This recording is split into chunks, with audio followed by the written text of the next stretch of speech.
dan amah. Jadi yang pertama dari para nabi dan para utusan. Memang tujuannya ya tauhid. Kalau para nabi, para utusan itu di samping mensejahterakan di dunia juga di akhirat. Kalau pemerintahan, baik itu khulafah atau kerajaan atau pemerintahan yang lain, mereka itu mengarahkan semua orang baik amah maupun kosong, tapi hanya dalam zahirnya saja. Sing penting hidupnya di dunia enak, makan enak, semua pendidikan terjamin, ekonomi berjalan dengan lancar, itu toh. Urusan hati nanti tidak urus, itu baru pemerintahan. Ini katanya Abu Ghazali seperti itu. Jadi untuk mengenakkan rakyatnya tugas pemerintah itu. Jadi politik kita ingin berkuasa. Kalau sudah di atas dia bisa ngatur segalanya, termasuk ngatur keuangannya. Itu yang kedua katanya Abu Ghazali. Wasali sauteka kami telu itu al-ulama'u billah. Al-ulama'u biro-biro ulama billah azza wa jalla. Ulamanya Allah. Wabihi ulama yang lain biro-biro kang ngerti, biro-biro kang weruh bilai Allah. Wabihi lan lawan agomane Allah. Alladzina ulama billah ini alladzina wa kakehu kauli alladzina kuwaratul anbiya. Wa hukum udah hukumi asalita ulama billah ini iku ala batinil khusus faqat. Ingatasi batin atau akini khusus faqat. Yang aman nggak masuk, bukan pada urusan duniawinya, tapi urusan akhiratnya, urusan hatinya. Ini yang ketiga katanya. Ya ulama-ulama para wali, ulama yang mengerti betul kepada Allah, ulama yang memang disebutkan al-ulama warathatul anbiya, itu sasarannya hanya kepada orang-orang tertentu, khusus, tidak sampai ke amah katanya Al-Ghazali. Walaya tahu dan orang muda wafahul amah pemahaman wong amah ala istifadah. Ingat si ambil faedah istifadah itu belajar, mengambil pelajaran, mengambil istifadah. Kalau ifadah itu mengajar. Kalau ada sinnya istifadah itu belajar. Minhu, jadi layar ta'adul fadul amah minhu sakit ulama hasil dari al-ulama billah. Orang awam tidak tutup, tak depak. Kita kira bangsa yang pahamannya seperti itu. Tak menjangkau, tak menjangkau. Karena ini ulama billah, ulama billah. Bukan sembarangan ulama di sini, tapi ulama billah. Walayatailah orang tupeko kuwatuhu, kuwati ulama. Ulama bila tadi illa tasarruf bagi perintah ini dhawiri dan dhahiri amah bil ilzam kelawan terpakai wal mar'ilan jaga wa syar'ilan melakukan syariat. Ternyata ulamanya juga tidak bisa menjangkau untuk orang-orang yang awam seperti itu. Yang awam juga tidak bisa mengerti dengan apa yang dimaksudkan. Karena ini ulama-ulama billah hanya mengerti kepada Allah. Belum lagi para wali itu maksudnya. Itu yang ketiga. Warabi ayat keempat al-mu'ah biro-birokan bagi ditutur. Nah, ini para pembanding ini, para ustaz kepada mu'ah.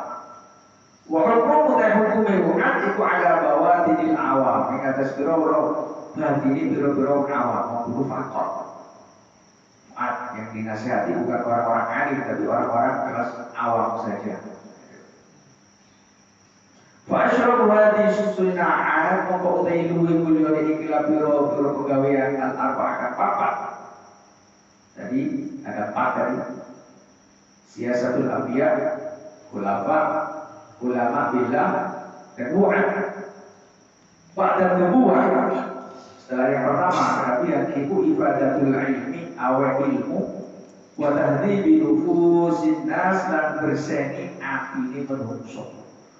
Dari sekian ini yang paling bagus pada nubuwah ada tugas untuk mengajar ilmu. Ifadatul ilmi itu mengajar.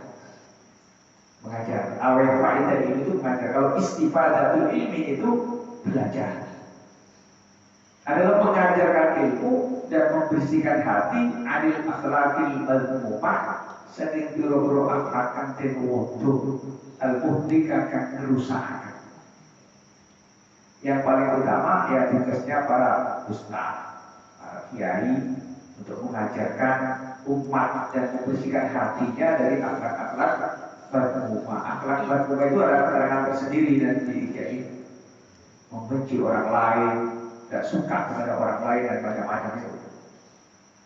Wa irsyadu lan nuduhaken nas ya. Lan nuduhaken nas ilal akhlaqil mahmudah dari akhlak kang den puji al musnidah kang berjuangan. Wa huwa utawi irsyaduhu ilal akhlaqil mahmudah wal usida iku al-murad bit-ta'lim. Itu al-murad yang dikatakan kita yang mengajar itu mengajarkan umat kepada kebaikan. Jadi namanya mengajar itu yang mengajak orang lain untuk baik, bukan mengajak orang lain untuk membenci orang lain. Bukan ngajar ya. Namanya ulama pasti mengajarkan umat supaya lebih bertakwa, lebih baik, bisa menghormati orang lain, bukan mengajak malah membenci orang lain. Itu bukan sifatnya para ulama, jadi mestinya itu. Nah cukup ini ya. Baik, nama Allah wabarakatuh.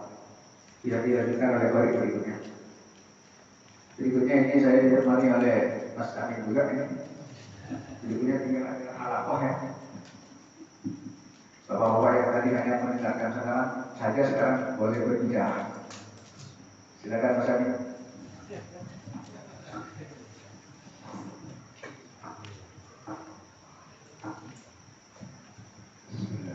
Assalamualaikum warahmatullahi wabarakatuh.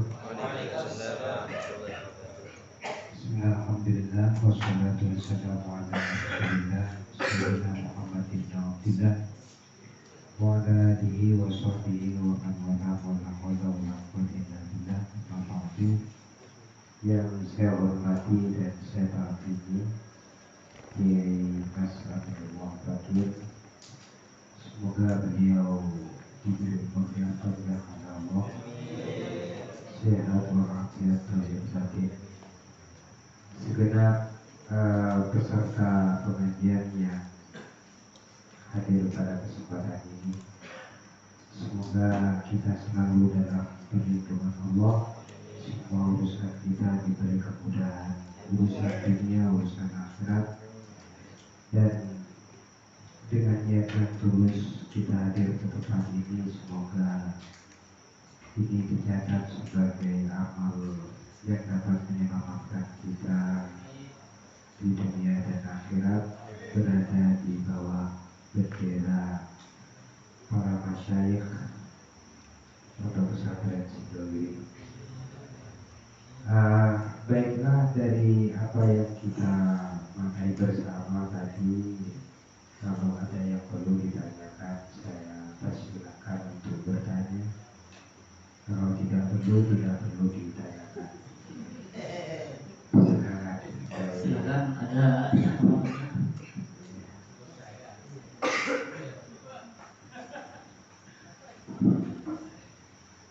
Assalamualaikum warahmatullahi wabarakatuh. Ini alhamdulillah dikasih kesempatan. Sebenarnya tidak ada yang iskal di dalam semua apa yang kita kaji. Cuman saya sebagai penanya hanya meminta penjelasan saja. Seperti kita membaca sini, walau syakka ba'da salamin fi ikhlal syartin aw tarki fardin wa niyatin wa tarbiyat taharrumin lam yu'athir. Terus di sini sudah dijelaskan dari awal, panjang lebar sama pengarang musannifnya, bahwasanya selain niat dan juga lupa takbir ini bisa tidak usah susah gitu. membatalkan, berpengaruh. Terus langsung dikatakan hanya khilafan liman aqala fi azamil farqi. Khilafan liman aqala fi azamil farqi. Di sini ayat bayan niyati wa takbiratul ihrami wa baina baqiyatil arkani. Pertanyaannya adalah mana yang harus kita ikuti? Nomor satu, apa hikmahnya di dalam perbedaan ini, dan kenapa di sini khilafah liman aqala ini tidak dijelaskan oleh musannif atau yang menyarahi bahwasanya ulama-ulama ini yang tidak yang tidak membedakan walaupun lupa niat atau lupa takbir begitu. Nah itu yang sering mengkritik hati saya seperti itu. Jadi dijelaskan secara rinci oleh ulama-ulama, terus dipraktikkan dengan ulama ini. Ini ulama siapa dan mana yang harus kita ikuti, ataukah sama-sama kita ikuti, dan di sini juga faedahnya khilaf semacam ini apakah rahmat kepada kita. Terima kasih.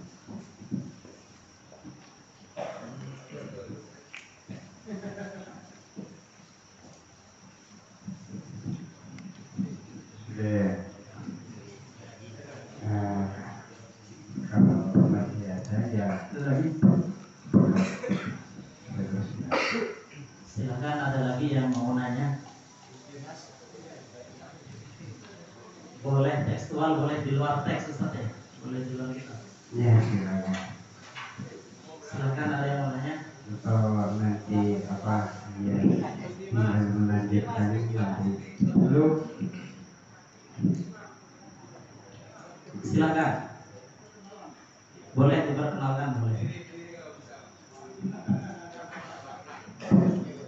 Assalamualaikum warahmatullahi wabarakatuh. Waalaikumsalam.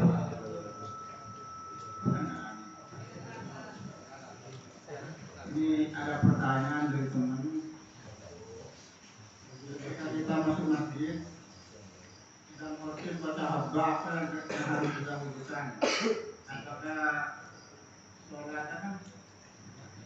sholat dalam masjid atau diem? Sekian, terima kasih.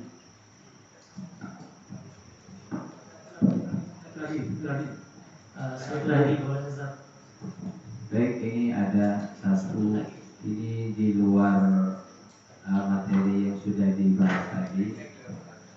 Pertanyaannya ini sudah lumrah khususnya di kalangan orang Madura. Ketika dia menemukan barang umpama besi tua atau besi muda, dia membutuhkan biaya misalkan 100 juta. Lalu dia mencari orang yang memiliki modal. Kemudian dia berjanji nanti akan diberikan keuntungan sekian. Suatu contoh, pinjam 50 juta, nanti dia akan mengembalikan dengan bahasa bagi keuntungan atau bagi hasil. Nah itu nanti ketika berhasil atau tidak, yang jelas kesepakatan itu harus terpenuhi. Misalkan modal 50 juta harus ada dan keuntungan yang dijanjikan harus ada. Jadi pemilik modalnya tidak mau tahu mau untung atau tidak, pokoknya harus sesuai dengan yang disepakati di awal. Tapi bahasanya adalah bagi hasil, seperti itu. Akad semacam itu menurut pandangan fikih boleh atau tidak, karena hal ini sudah lumrah di kalangan khususnya orang Madura seperti itu.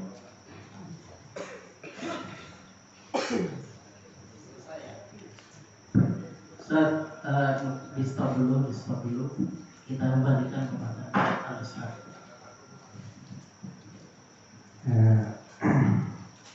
Ini ada 3 pertanyaan. Yang pertama ini adalah masalah syak, ragu di dalam niat dan takbir. Ini kalau yang keterangan pertama ini punya pengaruh dan dapat membatalkan sholat. Ini tadi disebutkan ilaran mu'tamad, mengikuti pendapat yang utama. Berarti khilafan liman apola fi adamil fardhi, berarti yang tidak membedakan, artinya baik itu ragunya itu di dalam niat takbiratul ihram atau rukun-rukun yang lain, maka ini tidak punya pengaruh, artinya tidak membatalkan sholat. Ini berarti pendapat yang kedua, khilafan liman apola fi adamil fardhi.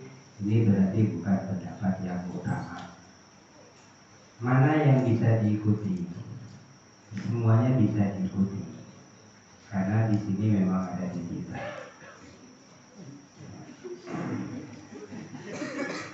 Artinya kita pakai. Jadi kaul dhaif itu bisa dipakai. Di muqaddimahnya ini di depan yang dimaksud muqabilul mu'tamad itu adalah dhaif. Muqabilul aswa itu adalah dhaif. Kalau di pondok itu besarnya dari kiai dulu ya. Untuk masalah-masalah di pondok itu diusahakan dicarikan yang mu'tamad untuk semua kebijakan yang ada di pesantren. Tapi ketika kita ada di luar, mungkin situasi kan bisa berbeda dengan ada di pondok. Artinya kita punya 4 mazhab. 4 mazhab, ada Syafi'i, Hanafi, Maliki, Hambali. Asal kita tidak keluar dari ini tidak jadi masalah.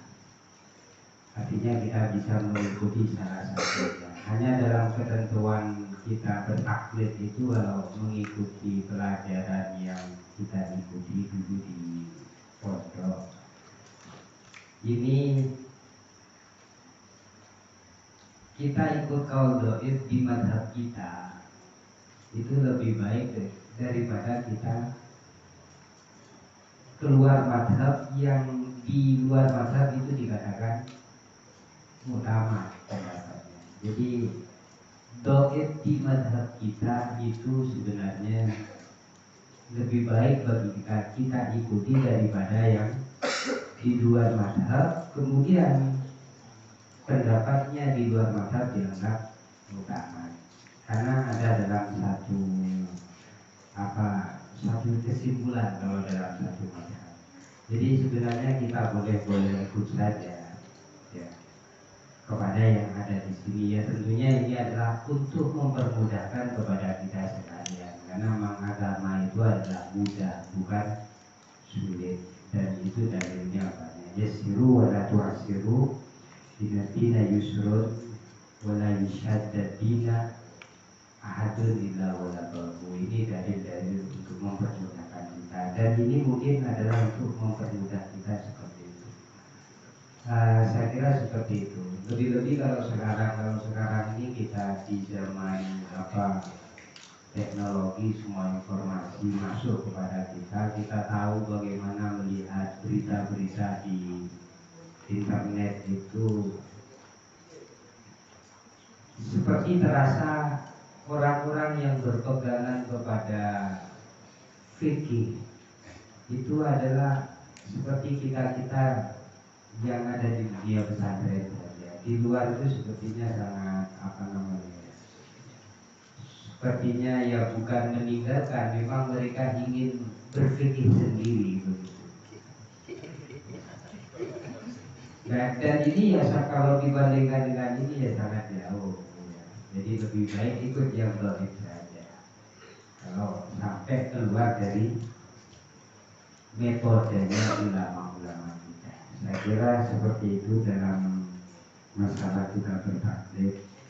Kemudian yang kedua, ini tentang masalah kita masuk ke masjid, imam sudah khutbah. apakah kita sholat sunnah apa langsung duduk. Ini dulu di Fathul Qoribnya kan tidak ada ini. Jadi ada yang mengatakan ya tidak boleh. Kalau tidak keliru, Imam Nawawi memperbolehkan, tetapi ya secepat mungkin, seringan mungkin sholatnya, tidak ditakwil tetapi ditakbir. Kan dulu begitu ya. Ya kalau lupa ya dilihat lagi nanti di Fathul Qorib. Kemudian yang kedua ini masalah bisnis. Ini kalau melihat dari apa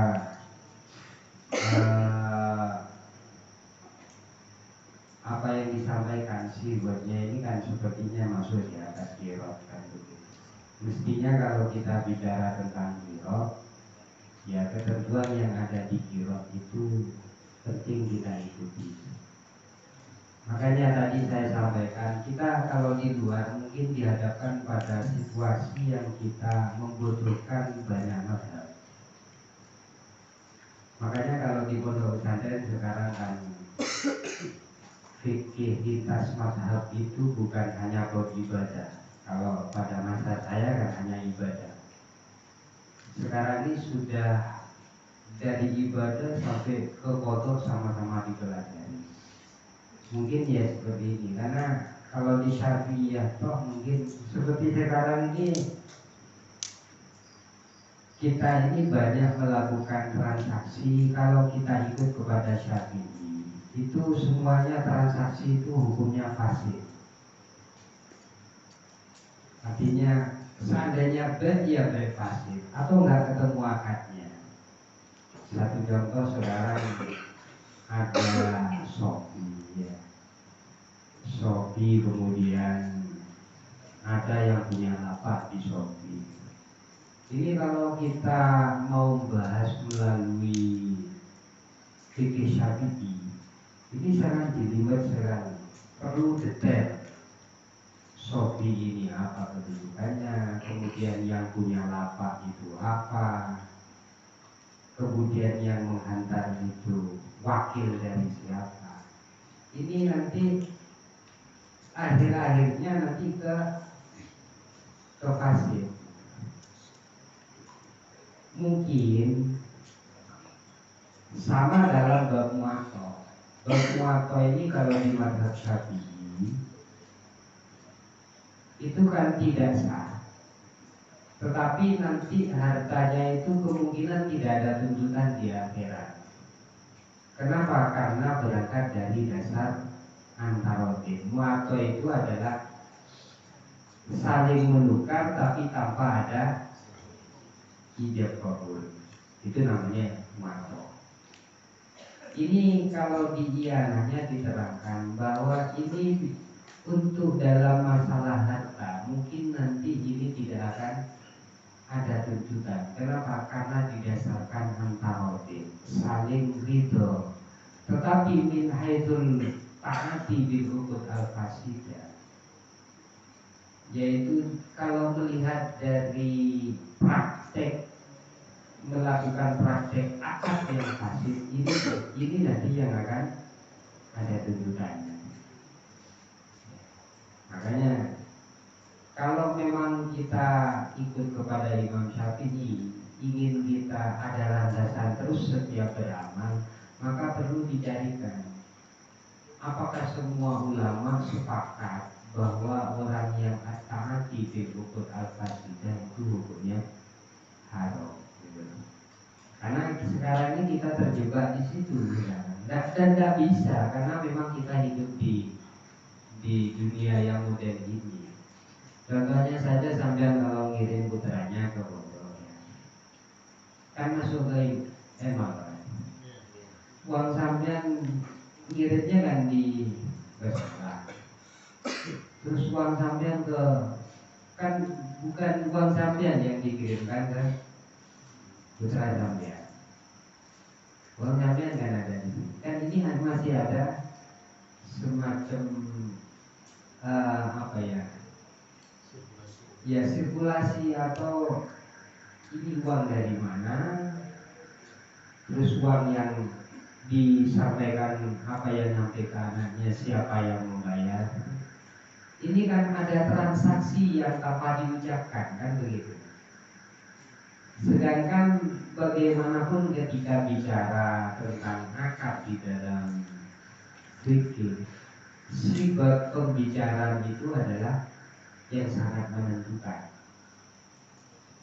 gitu, yang sangat menentukan. Maka kalau seperti tadi dalam kirot ini kalau secara apa namanya, kalau mau dimasukkan ke kirot ya bisa jadi ini adalah kirot hasil, kan begitu. Bisa jadi, tapi ini yang perlu jadi saya pinjam uang, terus siapa tadi saya pinjam uang, Saya akan mengembalikan sekian. saya Ada lebihannya, Ustaz. oh, Ada lebih. kan tadi ada bagi untung, Bahasanya bagi hasil. oh bagi hasil. Cuman ada penetapan dari sebelum. Nah ini reportnya begini, pertama pinjam, kemudian ada bagi hasil. Kan ini sudah nggak nyambung. Jadi pinjam kemudian bagi hasil.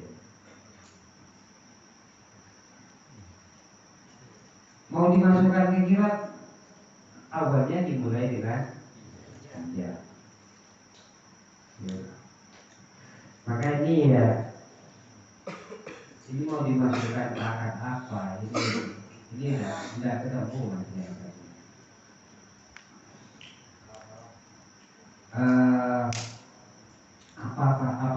Apakah kirot ini perlu untuk memahami sifatnya kirot. Makanya di sini kita penting untuk memahami kirot empat mazhab. Jadi kalau sekarang ada sirka, saham, macam-macam, itu ada empat mazhab. Jadi empat mazhab itu kita kaji. Ya. Jadi kalau akad kirot kan mestinya ya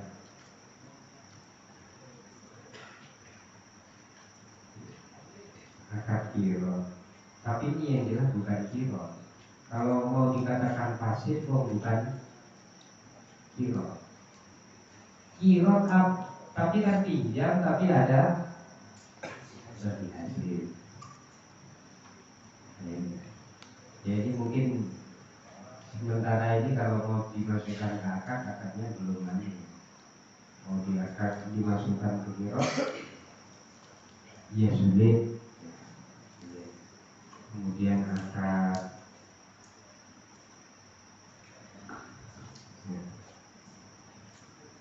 Bahasanya mirip hutang, Ustaz. Iya. Yang menarik manfaat di situ. Bahasanya mirip hutang, menarik manfaat, tapi juga manfaatnya tersebut itu dibahasakan sebagai hasil. Bagi hasil kan itu kan. Nah, iya. Kalau ketika bicara bagi hasil maka masuk ke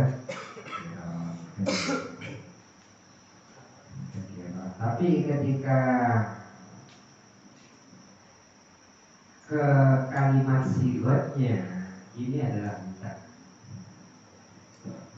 Kalau kalau di dalam kirot kan seumpamanya Ustaz Khalil dia itu bisa dalam mentasarrufkan emas tapi tidak mempunyai harta, maka dari itu akad kirot sama saya. Oke, hartanya dari saya, Haji Khalil yang mengelola. Kan sama seperti itu Pak Ustaz. Jadi harta itu dari saya, modal dari saya, Haji Khalil yang mengelola modal tersebut. Nah di situ diartikan bahwasanya bagi hasil akan sama si penanya. Akan tetapi ini walaupun hasil ataupun tidak hasil itu tetap mendapatkan keuntungan yang sudah ada di umumnya. Kalau Ya, iya seperti itu. Tapi kan dari awal sudah sibuknya kan sudah. Gimana kalau akad kan ketika kita tidak bisa untuk mentasarrufkan emas, kita bisa mengambil harta dari orang lain. Saya pinjam sama Haji Khalil. Tidak, kalau dikira disibukkan kan tentunya ada korup tukar kan begitu. Iya, iya. Jadi di bahasa Indonesia kan begitu. Saya akan bagi hasil. Bagi hasil dalam artian saya bisa mempunyai harta, Haji Khalil bisa mengelola harta tersebut. Ya, Nah, jadi keuntungannya Anda punya uang ya, kemudian akan kirot begitu. Saya suruh kerja, saya sebagai amil, Anda sebagai malik, ya kan. Terus saya kerja, kan gitu. Saya kerja, jadi uang ini yang dikelola, kan tetap uang sampean ini, kan gitu. Kan ini enggak, ini saya pinjam kan gitu. Kalau pinjam kan berarti kalau hutang, berarti uang itu sudah milik saya. Saya punya tanggungan kan begitu. Hanya di sifatnya saja ini kan sudah ada. Ya, makanya ini ya perlu digambarkan secara panjang lebar. Tapi untuk sementara ya ke fikih ya sulit. Memang biasa. Ya, kenapa? Iya, memang susah. Susah. Karena di awal itu akadnya adalah pinjam. Pinjam, tapi nanti saya dapat keuntungan. Pinjam tapi dapat keuntungan, mana mungkin seperti itu. Itu ada campur aduk gitu. kalau pinjam, kalau bagi hasil. Seharusnya Seharusnya kan seperti itu. Cuma yang ada di sekarang itu kebanyakan